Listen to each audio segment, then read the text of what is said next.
relief and then tore the bubble wrap off as he moved back to the empty storage room. He didn't even hesitate, but crossed half the room in a couple of swift strides and simply threw the microscope through the nearest of the two little windows.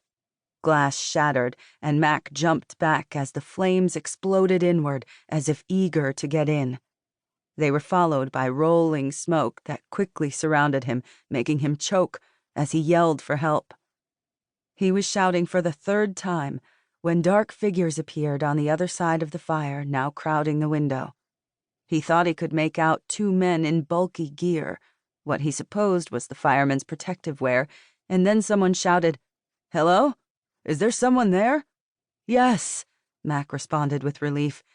"I am in the basement." "We'll get you out. Just hang on, buddy. We'll get you out." "Get somewhere where there's less smoke," someone else shouted to him. "Okay." Mac backed out of the room, his fascinated gaze watching the fire fan out from the window as the drywall around it caught flame. It would spread quickly now that he'd given the fire a way in, he knew. The smoke was already filling this room and pouring out into the main room, but he could deal with that. Smoke couldn't kill him. Fire would. Cursing, he turned abruptly and returned to the bathroom next door. There was no fire or smoke in the small room yet, but would be soon enough. Moving to the cast-iron clawfoot tub he'd had refinished before moving in, Mac plugged in the stopper and prayed silently as he turned on the taps. Relief slid through him when water began to pour out. The fire hadn't stopped the water from working yet, and the taps and faucet were old enough not to have an aerator to reduce the speed at which the water jetted out. It gushed from the tap at high pressure, filling the tub quickly, or at least more quickly than his tub back in New York would have filled. There it would have taken 10 or 15 minutes to fill the tub. Here it took probably half that, but they were the longest minutes of his life, and fire was beginning to eat through the wall between the bathroom and the storage room before it was quite finished. Mac didn't wait for it to finish filling, but stepped into the quickly heating water in his pajama bottoms and t-shirt when it was 3/4 full, and submerged himself up to his nose. Smoke was coming into the room now, pouring through the air vents, making breathing hard, and the water was hotter than hell, the fire heating it in the pipes on its way to this room and the tub. But it was only going to get hotter.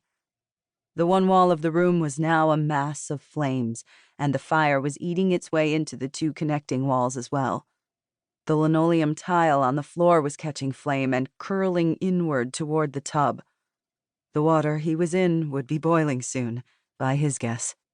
He now knew how lobsters felt when dropped in boiling water. It was one hell of a gruesome way to die.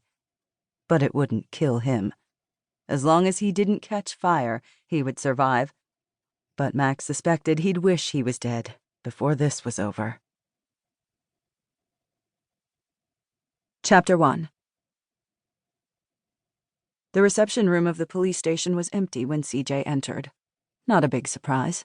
Small-town police stations usually had minimal staff at night. The counter that ran along the back of the room had a bell on it, but she didn't end up having to use it. Even as she started toward it, an older man stuck his head out of the door behind the reception counter and raised his eyebrows at her. "CJ Cummings?" CJ nodded.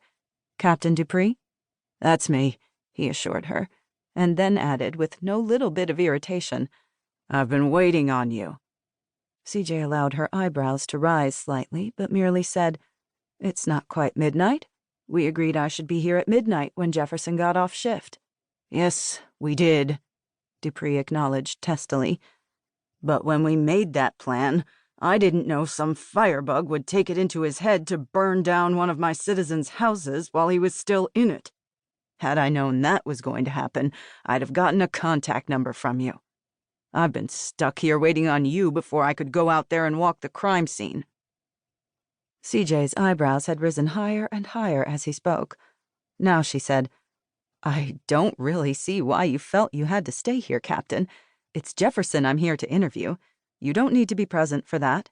"I may not need to be, but he's one of my men and I intend to be," he told her firmly. "But that's no never mind anyway, since Jefferson is the one who..."